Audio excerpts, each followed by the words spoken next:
Madalas po natin inaawit sa Panginoon, Thine is the kingdom and the power and the glory. Ang tanong, Thine is the church. Talaga nga bang ang church ay sa Panginoong Diyos? Sa Panginoong Hesus nga ba ang pangunguna sa iglesia?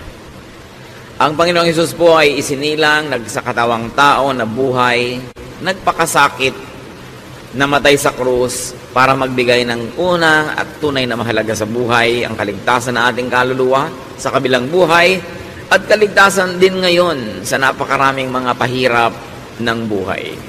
Yan ba ay nagaganap? In spirituality, in the practice of religion, in the search of God and godliness, what is truly important?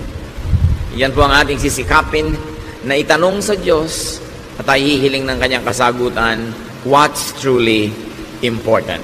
Salamat, Ama, dahil kami inyong niligtas, kami inyong nilinis sa dugo ng iyong anak na si Jesus.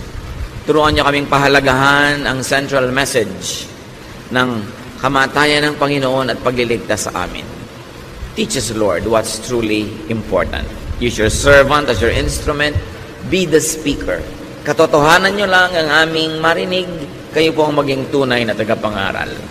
Ilayo niyo kami, Panginoon, sa mga tukso, palakasin ang aming katawan, at ngayon, palusugin niyo ang aming espiritu.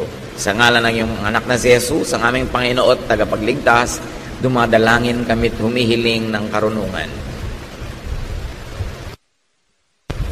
Matthew 23, 1-3. Jesus said to the crowds and to his disciples, "The Pharisees and the teachers of the law are experts in the law of Moses. So obey everything they teach you, but don't do as they do. After all, they say one thing and do something else." Napakalinaw po ng mga sunod-sunod na ito na katuroan ng Panginoon. Ipinapakita niya yung mga kawalang kabuluhan ng pagsunod sa maraming mga itinuturo ng mga religious leaders nung kanyang panahon. The dominant religious leaders, according to Jesus, did not walk their talk. At sabi ni Jesus, listen only to the content of their teachings. Do not imitate their behavior. Matthew 23, verse 4. They pile up burdens on people's shoulders and won't lift a finger to help. Ang inaatupag daw ng mga religious leaders ay pabigatin, pahirapin ang buhay ng mga mananampalataya. Religious burdens, and of course he was referring to the many needless laws of religion, practices, and traditions of the people. They were needless and outdated practices and props. Outward looks, outward attire, clothes, length of hair, all those kind of things that have become big deal to the religious people. The Lord was saying now, mga unnecessary topics and issues pampabigat sa buhay. At kung nangyari yan, this still can happen today. Religious laws and policies, practices and standards that make life difficult, that complicate life. We join church para gumaan ang buhay, para sumaya, tumahimik, pumanatag, magpasaya ng kapwa, magtulungan, sabay-sabay maghanap sa Diyos, to be accountable to God personally for our personal shortcomings and sins, and to be accountable to the congregation only for the things that directly affect them as we do things.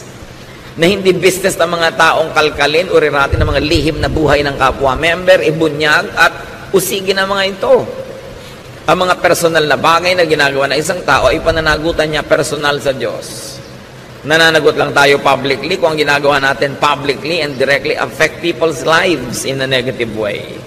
Pero ang nangyari sa mga tao na pupunta sa temple, sa synagogue at ngayon sa church, nilalagay sila sa ilalim ng microscope, laging sinusuri, pinupulis, binabantayan at ibinubunyag, ipinapahiya, pinagchichismisan, pinagpepiestahan.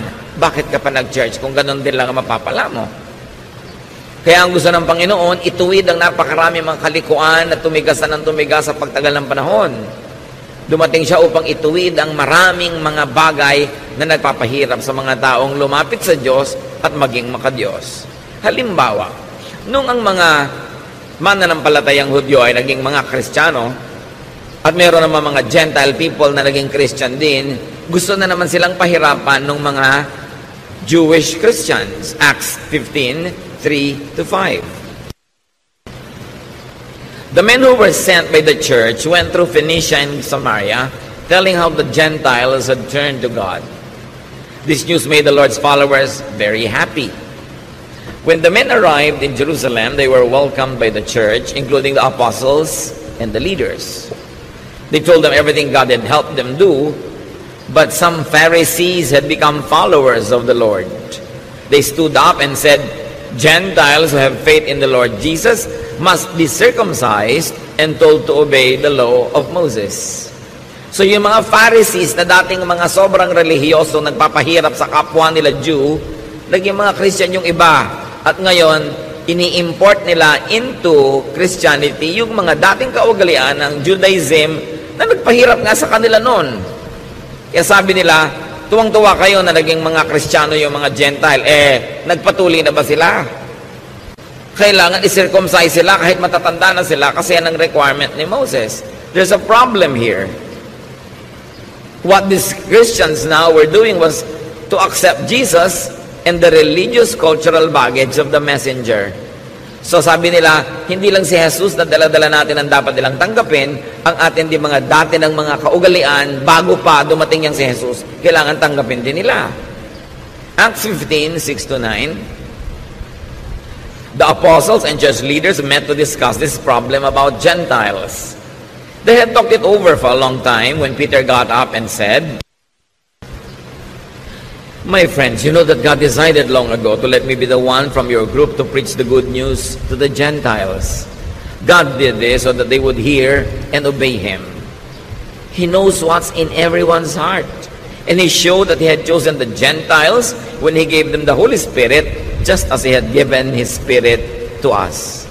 God treated them in the same way that He treated us. They put their faith in Him, and He made their hearts pure. Nilinaw ni Pedro, ako ang tinuruan at inatasan ng Panginoon na unang magturo sa mga Gentiles. At nakita natin, nasaksihan ko at sinabi ko na sa inyo, kung paano tayo minahal ng Diyos, ganun din lang minahal ng mga Gentiles. Yung binigay sa atin na speaking in tongues, binigay din sa kanila. Yung baptism of the Holy Spirit, binigay din sa kanila. So, ginawa ng Panginoon yon. At dahil sa pananalig ng mga Gentiles na ito, ang puso nila ay nilinis. Anong naganap dito? Napakahalaga mga kapatid. They meet and discuss the matter because that matter was not covered by Scripture nor by precedent. May naganap at nagaganap sa kanilang pananalig na hindi covered ng mga dati na nilang Scriptures kasi walang ganong nangyari noong unang panahon. Gentiles becoming believers. So, wala silang mapagbabasihan na verse kung paano sila makikidil. So, nag-meeting sila at pinaandar nila ang kanilang God-given intelligence. Pinaandar nila yung principle of love, principle of acceptance ni Jesus, at nakaformulate sila kung anong dapat gawin dahil nga wala silang verse na pwede pagbasihan. So, pinagana nila ang kanilang intelligence. Now, the believers would not be tied down and limited by their existing and old scriptures, because it did not cover this new kind of occurrence. Experience and reason would be used to tackle current issues. Sa pagpapatuloy ng naganap, Acts 15, 10-11, Now why are you trying to make God angry by placing a heavy burden on these followers? This burden was too heavy for our ancestors, but our Lord Jesus was kind to us, and we are saved by faith in Him, just as the Gentiles are. So here, the leaders who are enlightened were trying to make it clear that they were saved by faith, not by circumcision. Therefore, the Gentiles are also saved by faith, not by circumcision. So why require such a surgical procedure to men who are already quite of age? So Peter and the group couldn't count the matter as needless and an irrelevant burden. Hindi na kailangan yan. Pampabigat lang yan ang buhay at pampahirap sa mga tao para lumapit sa Diyos. Acts 15:19. And so, my friends, I don't think we should place burdens on the Gentiles who are turning to God. Conclusion, let us not turn them into Jewish Christians. Being Gentile Christians would do. Hindi na kailangan na sila ay culturally gawin nating Hudyo. Yung culture nila, pwede na nilang ituloy, na naging Kristiyano sila, huwag na natin palitan yung kultura nila, pati yung kanilang mga asal at gawi. So they would update church culture and make the faith user-friendly. Pinapadali nila, hindi pinapahirap. Yung iba gustong pahirapin eh. Para bang fraternity, kailangan may hazing muna, pahirapan ka muna bago kita maging brad. Parang yung mga asosasyon ng mga PhD, kailangan pahirapan muna kita, kailangan muna mag-thesis defense bago ka masama sa aming mga doktor. Kaya ang thesis defense sa Pilipinas, ang hirap-hirap parang ayaw kang pasalihin ng mga PhD na sa kanilang hanay. Sa ibang bansa, sa mga progressive countries, tinutulungan ka, pinapadali nila. Dito, pinapahirapan para laging sikat at konti lang ang mga may PhD. So, ganun din yung mga maraming relihiyoso, pinapahirap nila para maangat sila, pinapakonti lang nila yung pwedeng mapasama sa kanilang mga hanay. They focus on being formal, not on being spiritual. At yun ang binabago ng mga Kristiyanong pinag-aaralan natin. Ngayon, balik tayo sa ating original topic. Ang Panginoon, na kinikriticize niya yung mga religious practices of His time. Ginawa lang natin halimbawa yung naging bunga ng mga Jewish Christians na gustong gawing Jewish din yung mga Gentiles. Matthew 23 verse 5. Sabi ng Panginoon tungkol sa mga religious leaders, everything they do is just to show off in front of others. Puro lang sila pagpapa-impress. Puro lang sila pag-create ng impression na ako banal, ako mahigpit, hindi pwede sa akin yan, hindi ko papalampasin yan kasi ako maka-Diyos. So this show is about me being holier than you. Habang ibinaba ng Panginoon sa mga tao yung katuruan, itinataas uli ng mga naging bagong Kristiyano para mahirapan na naman yung iba at huwag maabot, para sila lang ang nakakaabot at sikat sila. Matthew 23:13-15. You Pharisees and teachers of the law of Moses are in for trouble. Jesus continues. You're nothing but show-offs. You lock people out of the kingdom of heaven. You won't go in yourselves, and you keep others from going in. You Pharisees and teachers of the law of Moses are in for trouble. You're nothing but show-offs. You travel over land and sea to win one follower, and when you have done so, you make that person twice as fit for hell as you are. Ang mga pinakamababagsik na salita ng Panginoon ay hindi niya binitawan sa mga tinatawag na sinners. Binitawan niya ito sa mga tinatawag na banal, sa mga relihiyoso, sa mga religious teachers and preachers. Sabi niya, ang gagaling nyo, wala kayong ginawa kundi magpakitang tao. Pinagsasarhan nyo ng pinto ng langit ang mga tao dahil kayo man ay hindi makapasok. Naghihirap kayo para pumunta sa malalayong lugar para mag-convert ng mga kaluluwa. At pag na-convert nyo na sila, dinodoble nyo lang ang kanilang mga bigat sa buhay, lalong hindi sila makakapasok sa kalangitan. Hindi nyo kayang magturo ng kalangitan dahil hindi nyo yan nararanasan. Yan ang sinasabi ng Panginoon sa mga religious leaders. Puro kayo bawal, puro kayo mga paghuhusga, puro kayo mga pagpupwera, pagmamataas, pagmamalaki, puro mga pagpapalabas na kayo mga magagaling at mga matatalino at mga banal. Pero sa pagtuturo nyo sa mga tao, hinahawa nyo sila sa inyong mga ugali. Kaya sila man, tulad nyo, hindi makakapasok sa langit. Teachers could, according to Jesus, lock people out of the kingdom of heaven by showing them the wrong door, the door of ritual and other non-essentials. By making them follow invented requirements that will forever render you sinful. Hindi pwede, hindi kasya kahit kailan. Teachers could not go into heaven themselves by not following their own teachings or the truth they know. In their minds, they know the way to God, but in their practices, they don't do it. So hati sila. Iba yung iniisip, iba yung ginagawa. Iba yung public pronouncements, iba yung private life. At walang taong hati ang nakakaranas ng kalangitan o nakakapasok dito dahil ang gusto ng Diyos ikay buo. Kaya nga buong-buo tayong iniligtas buong-buong nilinis, buong-buong sinagip para buong makarating sa Diyos dahil tayo yung mga hati. Nagiging buo tayo dahil sa pananalig natin sa Panginoon. Nagiging malinis na ganap dahil sa pananalig sa Kanya, hindi dahil sa ating mga accomplishments. Teachers could keep others from going into heaven by discouraging and frustrating an honest search for it.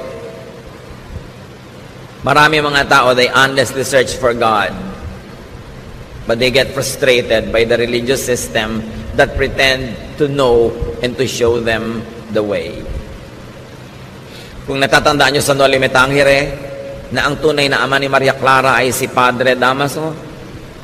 Anong si Maria Clara ay nalito, na saktan, nawala ng gana sa buhay, sabi niya siya ay magmamongha, siya ay magmamadre, para hanapin niya ang Diyos. At sino ang kauna-unahang sumalungat at sobrang ipinagluksa yung desisyon na yon? Yung tatay niya na pare na si Padre Damaso. Sabi niya, huwag, hindi mo alam ang sinasabi mo, hindi mo alam ang susuungin mo. Dahil kung merong nakakaalam kung saan patungo ang mga religious teachings, dapat religious leaders. Ang problema, maraming religious leaders, alam naman nila na yung kanilang mga ipinagtuturo ay walang kakauwian, nakapayapaan, katahimikan, pero yung pa rin publicly ang pinipilit nilang ituro para magmukha silang banal. Napakahalaga na magkaroon ka ng personal search for God. And we allow people to search for God in a personal way. We don't dictate to them how to search for God. We only help them open the door, find the way, give them the options, teach them, inform them about the Word of God, and then let them seek God. At kung ang mga tao ay nagkakamali, nagkakasala sa Diyos, it's a personal matter between God and the person. It's not for the congregation to feast on and to judge on.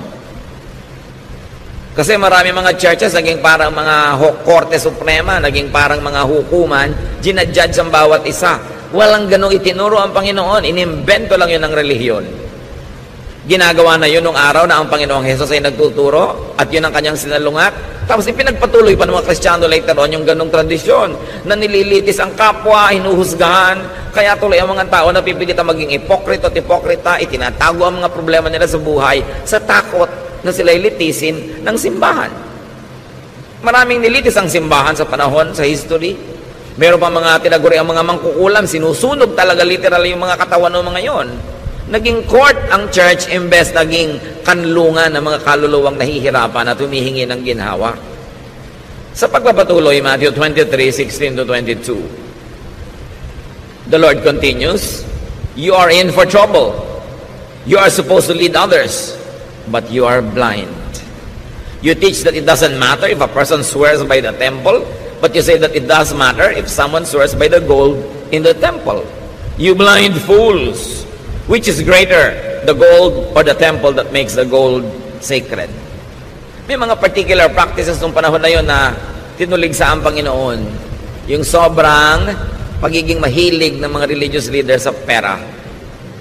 Love for money, power, and honor, misguided zealousness could blind religious teachers.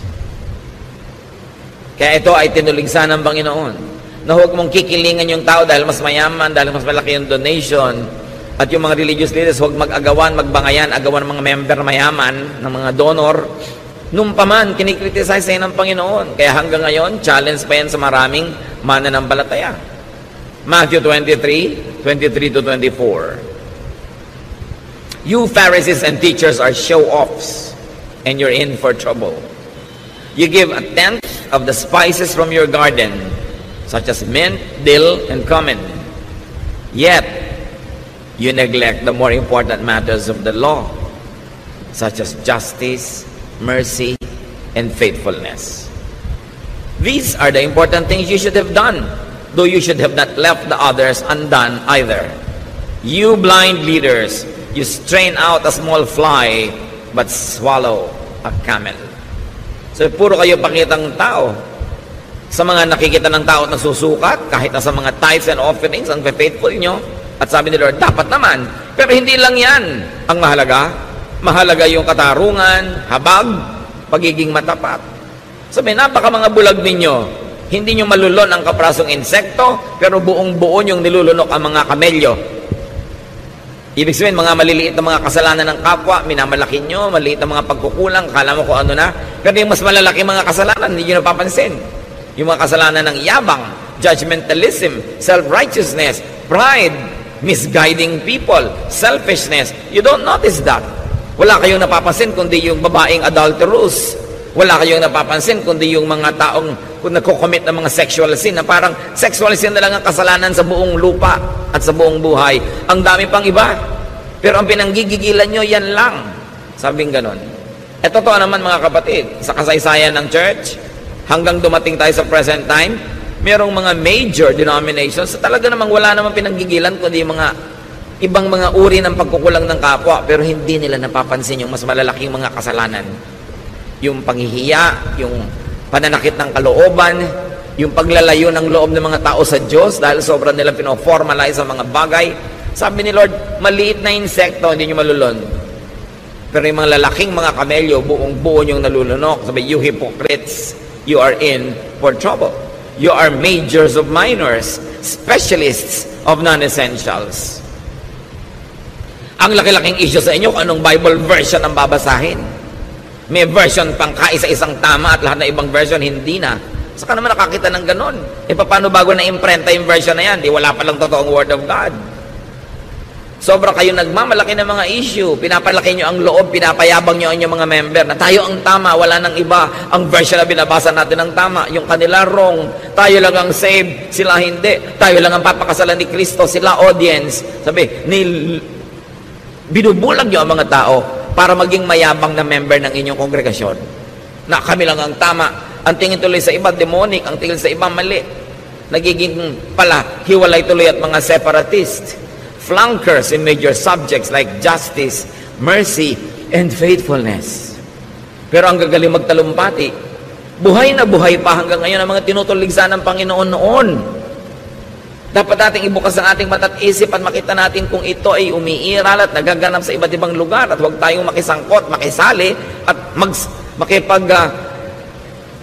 tulungan sa ganito mga tao na pahabain ang problema na noong pa man ay nilulutas na ng Panginoon. Self-righteousness, religious separatism, judgmentalism, pagbungkal at pag-ungkat sa mga lihim na buhay ng mga tao.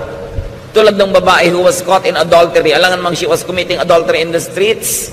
She probably was doing it in her own home, in her own house. And that people entered that house and dragged her out. Nung dinala sa Panginoon, gusto nilang batuhin. Hindi naman ipinabato ng Panginoon. Sabi lang niya, o sige, yun na lang perfect sa inyo, yung walang kasalanan, magsimula nang bumato. Although it was required by the law of Moses to kill that woman by stoning her. But the Lord said, di ba? Sabi ni Lord, I am the light of the world. Kaya ako dumating para tapunan ng liwanag yung mga religious baggage ninyo na ginagawa kayong mga malulupit sa kapwa. Akala nyo kinakatuwa ng Diyos. Tuwang-tuwa kayo, ipinagbubunyi ninyo na pagpiestahan ng mga kasalanan ng iba para yung mga kasalanan nyo ang huwag matingnan. Binovolunteer nyo na lang na lahat magtinginan sa kasalanan ng iba. Sabi, hindi ganyan. And so nobody dared to stone that woman because nobody was qualified. Alam nyo ang ginawa ni Lord na qualification to judge? Perfection. Sabi niya, o sige, sabi pala ng law of Moses, babatuhin ang babaeng makasalanan. Batuhin na, mauna na lang yung walang kasalanan. Wala naman nangahas because nobody was perfect. Mga kapatid, kung hindi kayo perfect, stop judging others.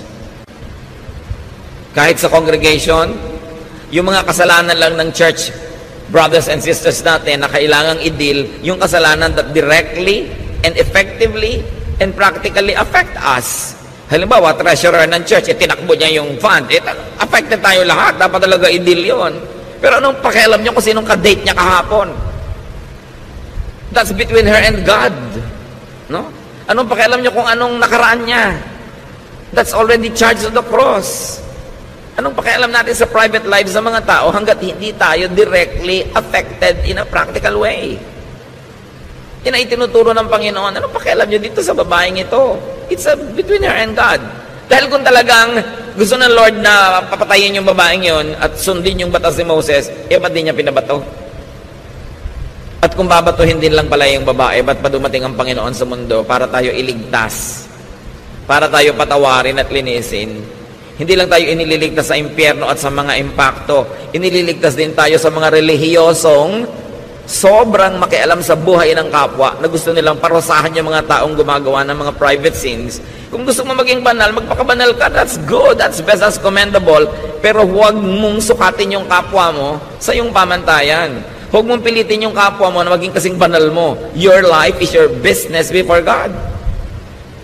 At pag tinanggal mo yun sa iyong ugali, sasaya ang church. Hindi para konsentidihin natin ang isa sa mga kamalian, but you always say, God is not yet finished working on this person. Kung ang mga kasalanan niya ay napaka-private, bakit ko kakalkalin? Ang iintindihin ko yung kasalanan ko, yung kalinisan ko before God. And I will pray for the person, I will give counsel kung hinihingi niya, bibigyan ko ng payo kung hinihingi niya, bibigyan ko siya lagi ng inspirasyon, ng magandang halimbawa sa pamamagitan ng buhay ko, but I will not lecture. I will not judge. At hindi ko siya ititiwalag dahil lang kulang siya. Dahil pag lahat ng kulang, tiniwalag, walang matitira. Gusto ni Lord ituwid yung religious customs ng mga tao. Na kumbaga pag relihiyoso ka, nakakasakal kang kasama, ang hirap-hirap mong kasama sa buhay dahil bantay ka ng bantay ng kasalanan ng iba. Lagi kang may points, may scoreboard. That's not what the Lord wanted. Sabi niya, I came that you might have peace. Sabi niya, don't worry, I have overcome the world. Your sins are charged to me, and I am the judge. Don't judge each other. I will judge. Ngayon, kung kayo yung babae na nagkulang at nagkamali, di nyo ba ikakatuwa na ang Panginoon ang judge? Gusto nyo ba na yung mga churchmate nyo ang judge? At kung hindi nyo gusto na i-judge kayo ng churchmates, don't judge your churchmates. Let Jesus judge them. And up to now, Jesus is still Savior, not yet a judge. So bakit natin siya uunahan? Now, religious fanatics could be unjust, merciless, uncaring, and cruel because they kill the opposition or the competition. May mga congregation naman kaya mahigpit, marketing lang nila yon. Para i-market nila ang sarili nila, maka-Diyos, godly, mahigpit. So sa amin kayo mag-member, huwag dyan sa mga maluluwag na yan, walang mangyayari sa buhay nyo. Pero subukan nyo mag-member doon, sa ganun kahihigpit. Subukan nyo lang. Maglingkod kayo ng 20-30 taon. Tama ang hairstyle nyo, yung gupit nyo, yung haba. Tama ang hairline ng inyong damit. Tama ang lahat ng ginagawa nyo. Subukan nyo magkamali after 20 years ng paglilingkod. Sisipain nila kayo. Promise. Tatanggalin nila kayo, ititiwalag nila kayo, kakalimutan nilang kapatid nila kayo. Alam niyo, ang mabilis makalimot ng magandang pinagsamahan, mga Kristiyanong mahihigpit. Ang tagal-tagal mong brother and sister in the Lord, subukan mong bada pa, magkamali, kauna-unahan silang lalapa sa'yo. Mahirap sila mga kaibigan, kasi you're only a friend as far as you are holy. Pag nagkamali ka na, hindi na. Mabuti lang mabuti kung kaya mo maging holy 100% of the time. Kaya yung iba, nagpe-pretend tuloy, nagpapanggap sa takot na matiwalag, sa takot na mapagpiestahan, ma-bulletin board, ma-pulpito, maipahiya. Religious fanatics could be unjust because they think that killing for religion pleases God. Katulad nun, yung mga tao, papatayin nila yung babae. Imagine a person that you will stone to death. Siyempre, hindi naman patay agad yun, mangingisay-ngisay pa, bubula pa ang bibig, dudugo, magkakapasa-pasa, bato ka pa ng bato. Anong tigas ng puso ang pwedeng meron ka para gawin yon? At bakit mo sasabihin galing sa relihiyon o galing sa Diyos yung tigas ng puso na yon? Liban na lamang, you were brainwashed by religion to think that God is pleased when you kill somebody because that somebody fell short of God's glory. But you can kill somebody in many ways. Hindi mo na kailangang batuhin ng tao. Pag-chismisan nyo lang is a kind of murder. Pinapatay mo yung kanyang reputasyon, pinapatay mo yung kanyang happiness, yung kanyang peace, yung kanyang pag-asa. Yung i-judge mo ang isang tao is a form of killing. That's why Jesus said, sige, bumato na lang yung walang kasalanan. In effect, He said, walang pwedeng bumato. Ako lang. At hindi ko binabato ang babaeng ito. So wala kayong karapatang mambato. Teachings can sometimes treat people only as executors and tools of religious doctrine, not as beneficiaries. Nandiyan ka lang dahil kasangkapan, gagamitin, maglilingkod ka. Pero oras na ikaw na yung nangailangan at nagkamali at kinapos ng kamaluwalhatian, isusuka ka na para kang isang basura. You know? Yan ang kinikriticize ng Panginoon. Religions that are big on small things, but are small on the big things that matter. Kaya tingnan ang ugali at ang asal ng isang tao, hindi kung anong version ng Bible ang binabasa niya. Tingnan yung climate ng pagmamahalan, pagsasamahan sa isang kapatiran, hindi kung ano yung uri ng mga kantang kinakanta nila o kung gaano kahahaba kanilang mga palda at buhok. Yan ay sinusukat sa ugali, sa pagkatao, sa epekto sa iyo ng pag-aaral ng salita ng Diyos. Matthew 23:25-28. You Pharisees and teachers are show-offs, and you're in for trouble. Jesus continues. You wash the outside of your cups and dishes, while inside there is nothing but greed and selfishness. You blind Pharisee, first clean the inside of a cup, and then the outside will also be clean. You Pharisees and teachers are in for trouble. You are nothing but show-offs. You're like tombs that have been whitewashed. On the outside you are beautiful, but inside they are full of bones and filth. That's what you are like. Outside you look good, but inside you are evil and only pretend to be good. Can you imagine these words coming out of the mouth of the Son of God? Sabi, akala nyo ang gaganda nyo, ang lilinis nyo, ang gaganda ng costume nyo, tama-tama ang mga haircut nyo, ang inyong mga style, pero mga bulok kayo sa inyong mga kalooban. Dahil puro pakitang tao lang ang inyong relihiyon. Hindi kayo marunong magmahal, hindi kayo marunong umibig. Napakalulupit ninyo sa mga taong itinuturing ninyong kulang sa kabanalan. So there's form more than substance. There's appearance more than truth. Therefore, it results in internal division, disunity, discord, and oneness. Therefore, there will be no heaven in such people's lives. Kawawa ang mga tao na nadadala, nahihikayat at sumasanib o kaya umaanib sa mga relihiyong hindi mapagkandili, hindi maibigin, judgmental at mga self-righteous. Kasi buong buhay, habang nandun ka sa ganong kongregasyon, ang pakiramdam mo nakatungtong ka sa dulo ng sibat, denumero ang lahat ng kilos mo at lahat may score. At pag nagkulang ka na, sorry ka na lang, no matter if you're 30 years na nandun. Matthew 23:29-33, you Pharisees and teachers are nothing but show-offs, and you're in for trouble. You build monuments for the prophets and decorate the tombs of good people, and you claim that you would not have taken part with your ancestors in killing the prophets. But you prove that you really are the relatives of the ones who killed the prophets. So keep on doing everything they did. You are nothing but snakes and the children of snakes. How can you escape going to hell? Can you imagine? Sabi ng Panginoon dito sa mga religious leaders na ito na walang itinuturo kundi mga pagbalat kayo, mga ahas kayo. Wala kayong iniwan sa mga anak lang ng ahas. Paano kayo makakataka sa impyerno? Kawawa ang mga makikinig sa inyo, idadamay nyo lang sa isang magulo, mahirap at mapagkunwaring buhay, at hindi nyo sila mapapayagang pumasok sa kalangitan o maranasan ang kapayapaan sa buhay dahil wala kayong gagawin kundi tadtarin ang buhay nila ng mga requirement nyo na imposibleng masunod all the time. Pinapagaan ng Panginoon ang buhay ng mga tao, pinapadali niya ang pagpasok sa Diyos. So napakahalaga. Prophets teach people new applications of old truths. Kaya sabi, you kill the prophets. Sasabihin nyo pa ngayon, kung nabuhay kayo noong unang panahon, hindi kayo sasama sa pagpatay sa mga propeta ng Israel. Pero sabi niya, sa asal nyo, halatang halata, mga apo kayo, no, mga pumatay sa mga propeta. Kasi pareho kayo na ugali. Alam nyo po, napakaraming propeta sa Israel, pinatay ng mga Israelites sa isang malagim na mga paraan.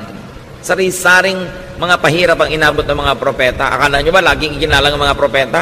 Pinapatay ng taong bayan sa pangunguna ng religious leaders. Why? Because prophets teach the people new applications of old truths.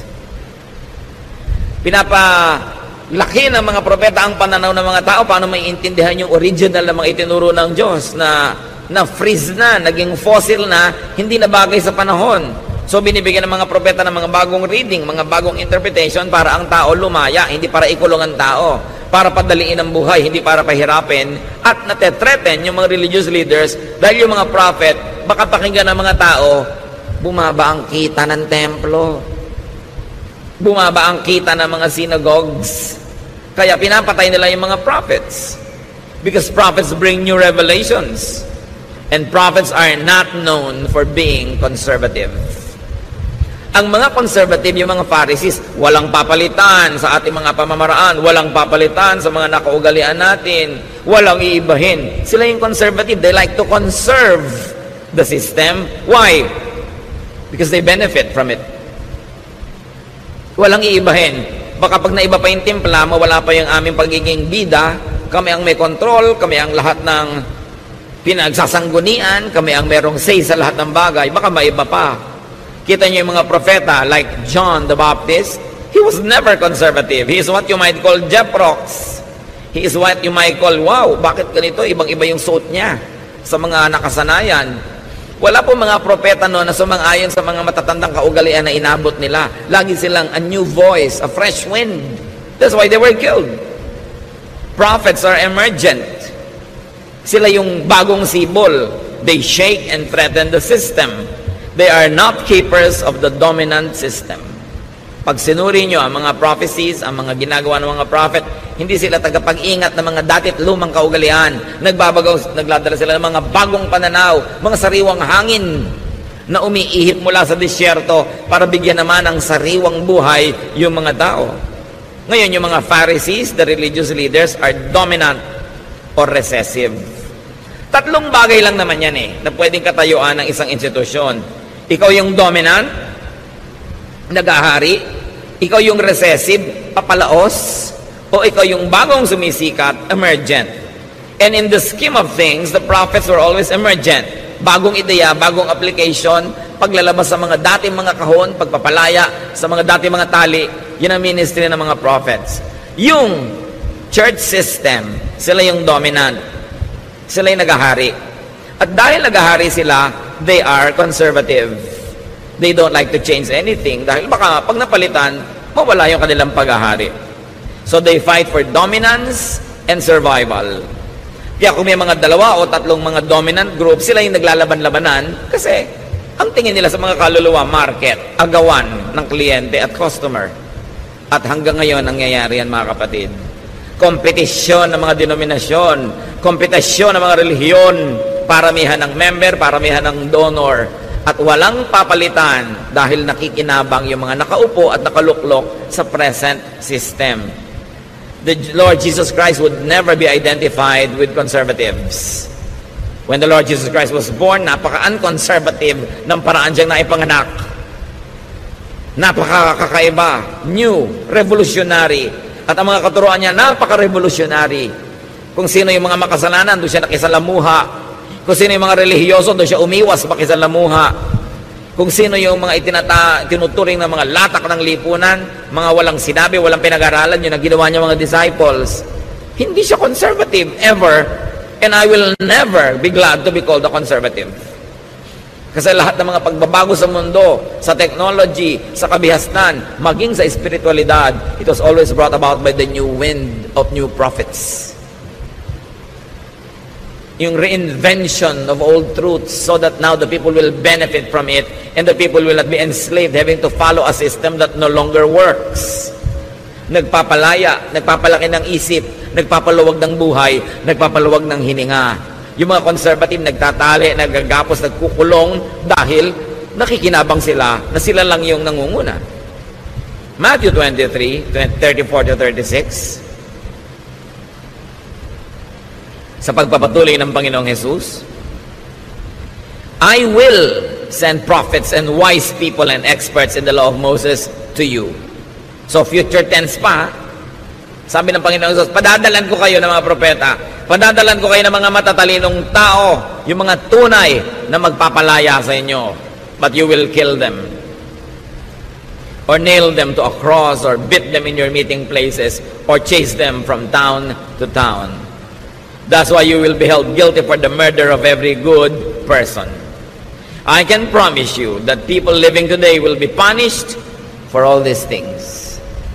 Sabi niyo, alam nyo, padadalan ko pa kayo ng mga magtuturo pa sa inyo, mga bagong ideya, nakakapagpalaya, nakakapagpaluwag ng buhay. Pero alam niyo ang gagawin nyo?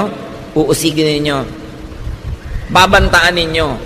Le-labelan nyo na kung ano-ano mga labels, tatawagin yung mga demonic, evil, etc., etc., at papatayin nyo kung pwede pa. Sabi niya, mananagot kayong lahat sa ganyang mga gagawin ninyo. May mga nagtatanong, meron pa ba mga prophets ngayon? Why not? Sabi nga ni Lord, I will send pa future tense pa.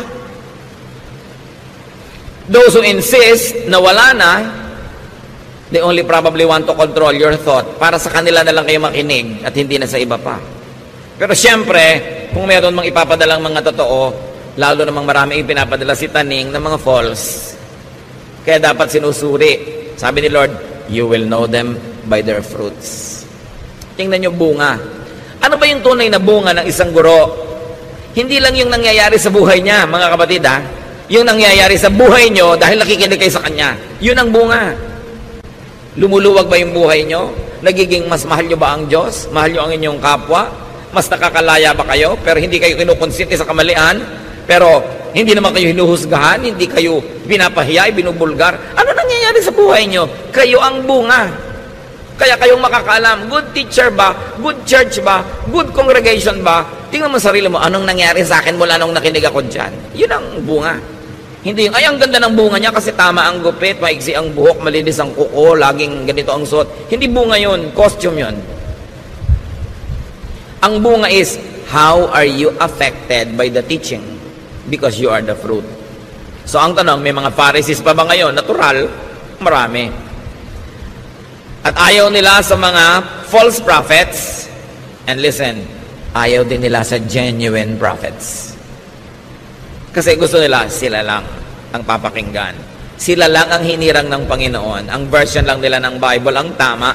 Ang teaching lang nila ang totoo. Ang church lang nila ang i-honor ni Lord. Maniniwala pa ba kayo sa mga panahon na ito sa ganyan mga kagilagilalas na kasinungalingan? Marketing yan. Gusto nila, sila lang ang ligtas, sila lang ang totoo, sila lang ang tama. Be careful with people that say sila lang ang tama at ligtas at wala nang iba. Yan ang talagang mark, pinakamalaking mark ng kulto. Yung solohin mo ang Diyos, sa'yo lang sila, wala na sa iba. Tatakutin mo yung member mo, kahit gusto na umalis. Pag umalis ka sa amin, matatagal ang kaligtasan mo. Hello? Dapat mag-isip na ang mga tao. Tapos na ang panahon ng kamangmangan. Ang Biblia ay nababasa na ng lahat ng tao.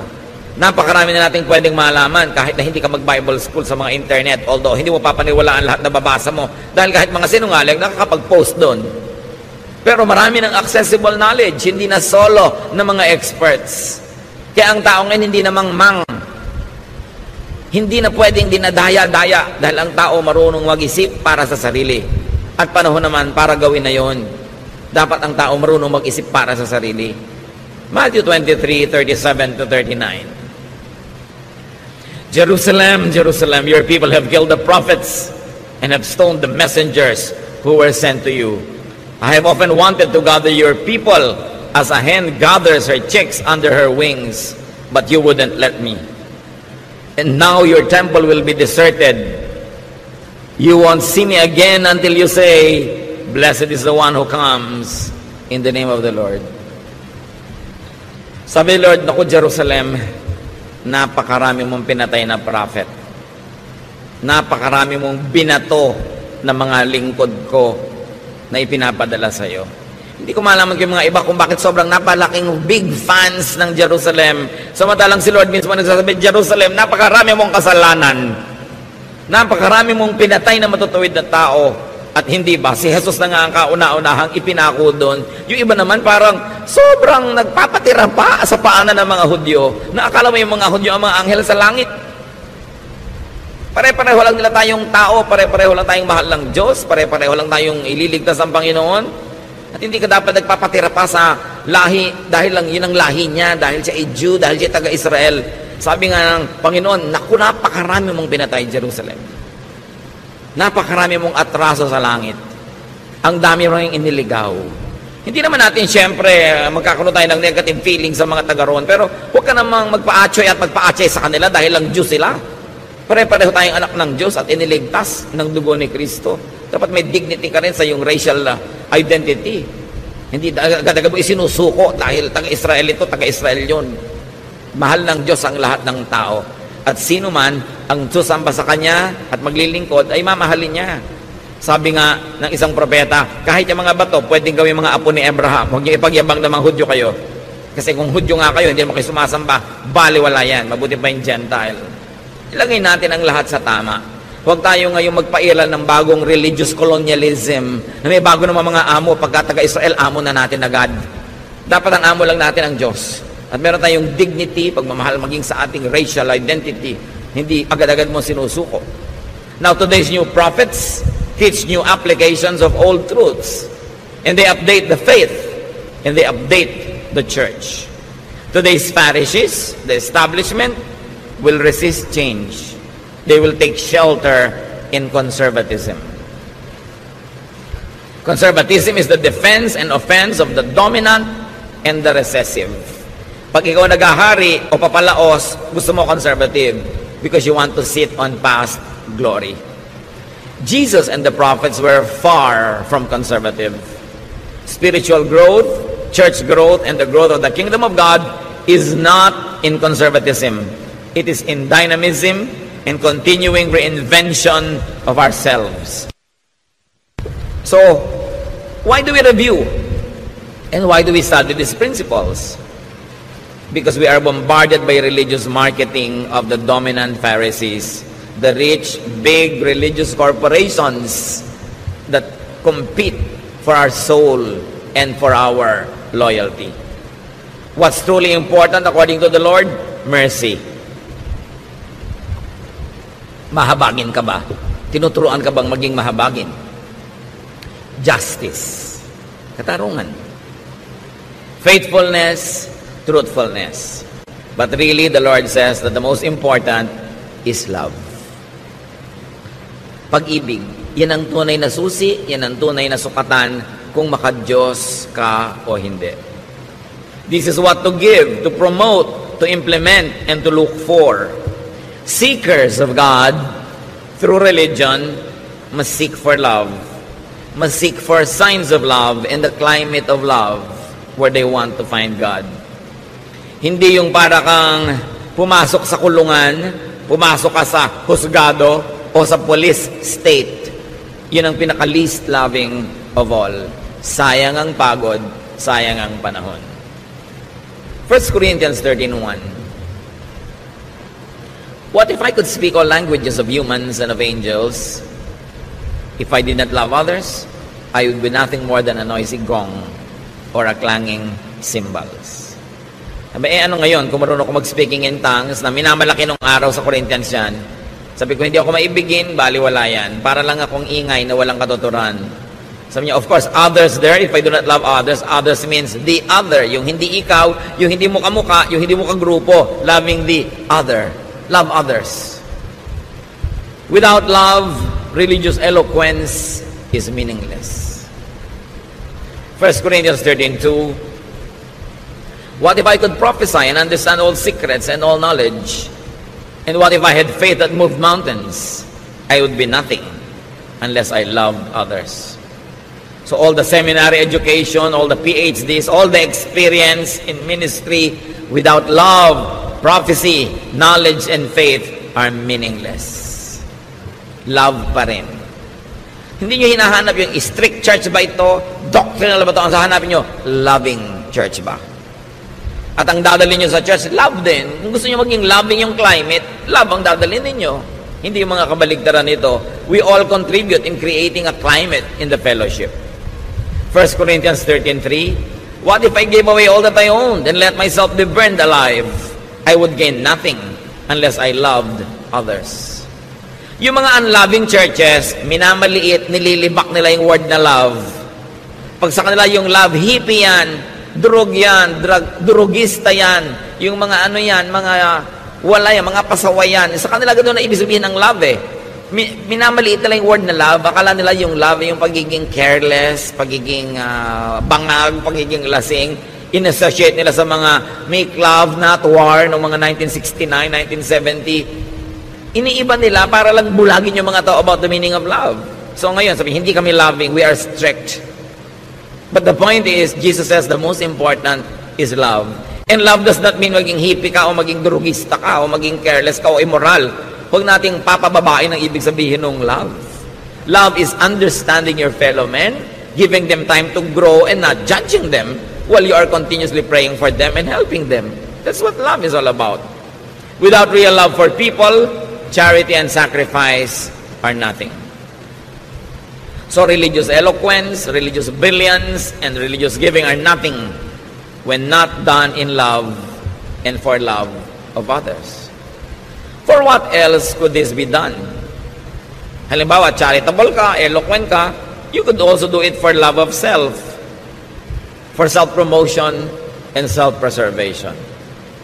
1 Corinthians 13, 4-7. Love is kind and patient, never jealous, boastful, proud, or rude. Love isn't selfish or quick-tempered. It doesn't keep a record of wrongs that others do.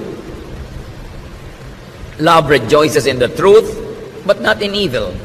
Love is always supportive, loyal, hopeful, trusting.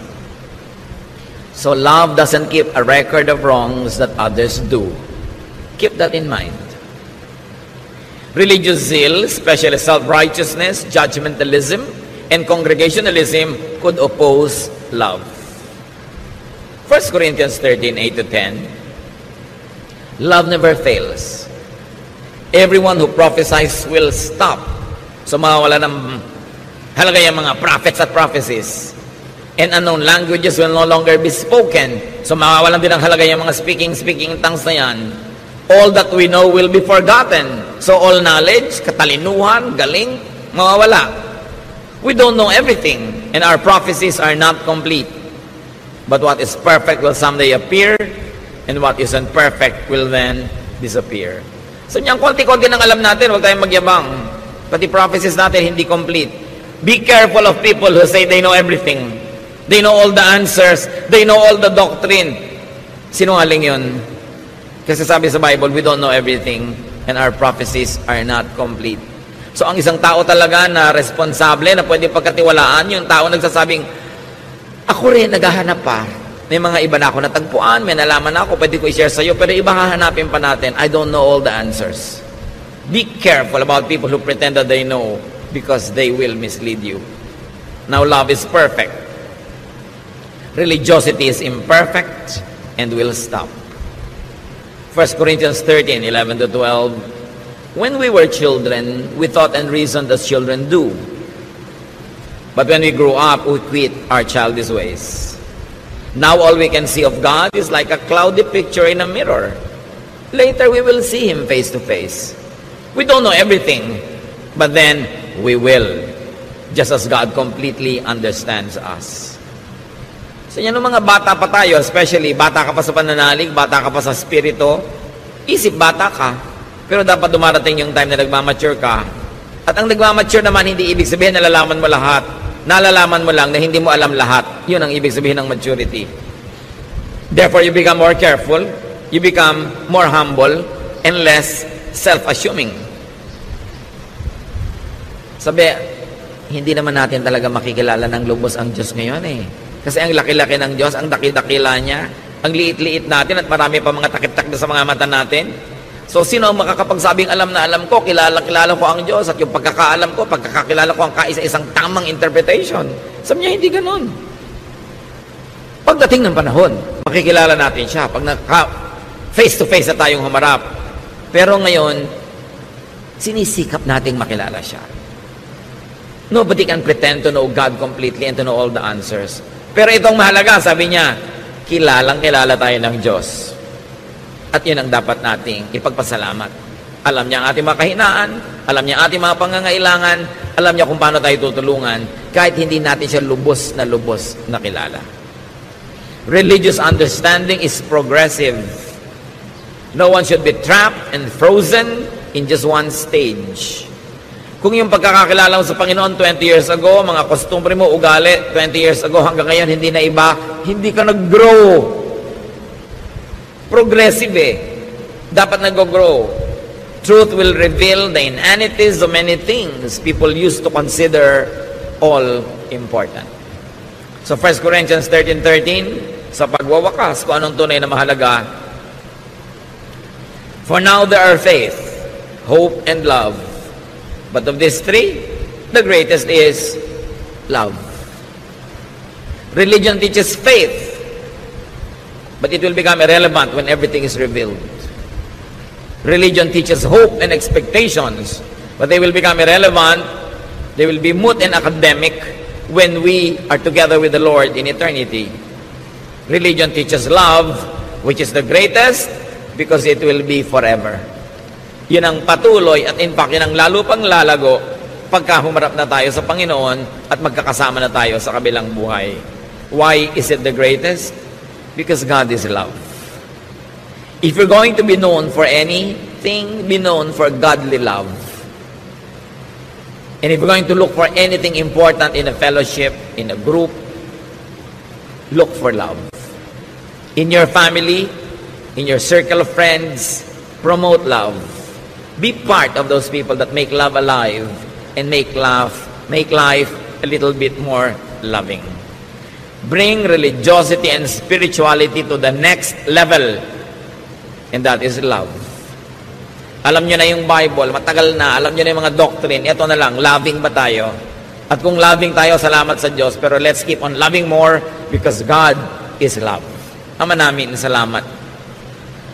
Salamat na lang dahil ganun kayo, ganun dapat yung church. So kaming mga laging nagkukulang, kaming mga hindi perfect, kaming may mga kapintasan, meron pwedeng silungan, puntahan, at pwede kaming umasa na kami kakalingain, mamahalin, iibigin, bagamat hindi ko konsentihin, pero patuloy na ipapanalangin, patuloy na tuturuan, i-encourage, at kahit kailan, we will not be rejected.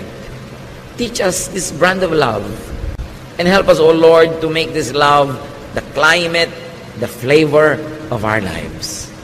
Pagbulay-bulayan natin ang mga ito, mga kapatid, at hanapan ng mga personal application sa inyong personal na buhay, sa inyong family life, sa ating church life, at sa life natin bilang isang bansa, isang lipunan.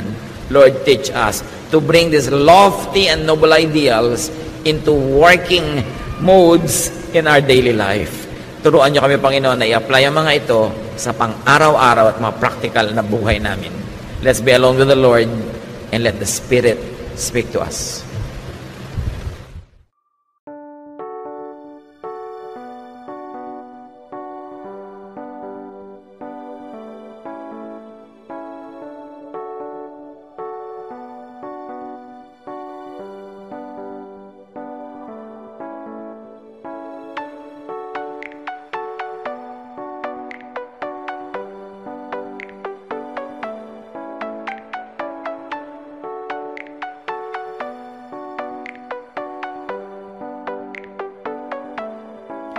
Anh ai mơ mộng mình thứ xa xôi, không màng về tình ái một nơi, sống cho là trọn kiếp đây thôi, đâu quan tâm gì chuyện đời.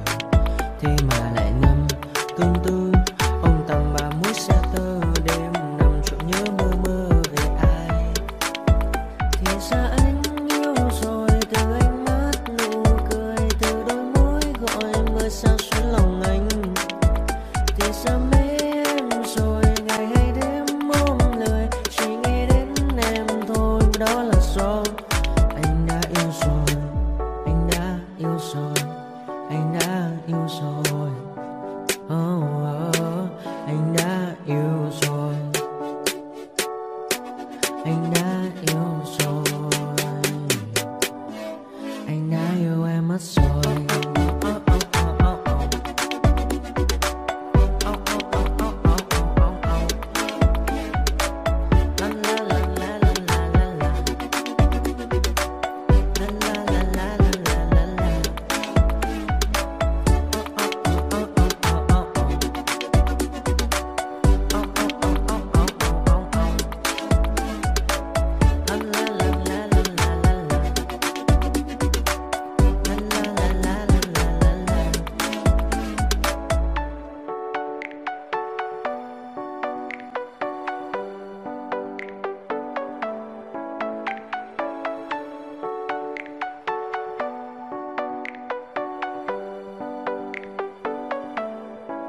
Anh ai mơ mộng mình thứ xa xôi, không màng về tình ái một nơi, sống cho là trọn kiếp đây thôi, đâu quan tâm gì chuyện đời.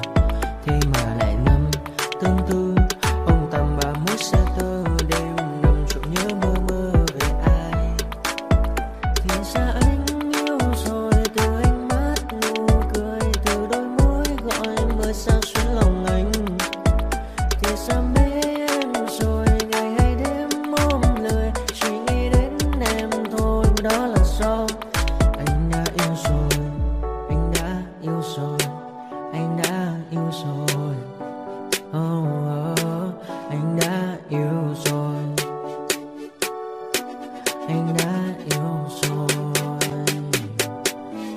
Anh đã yêu em mất rồi.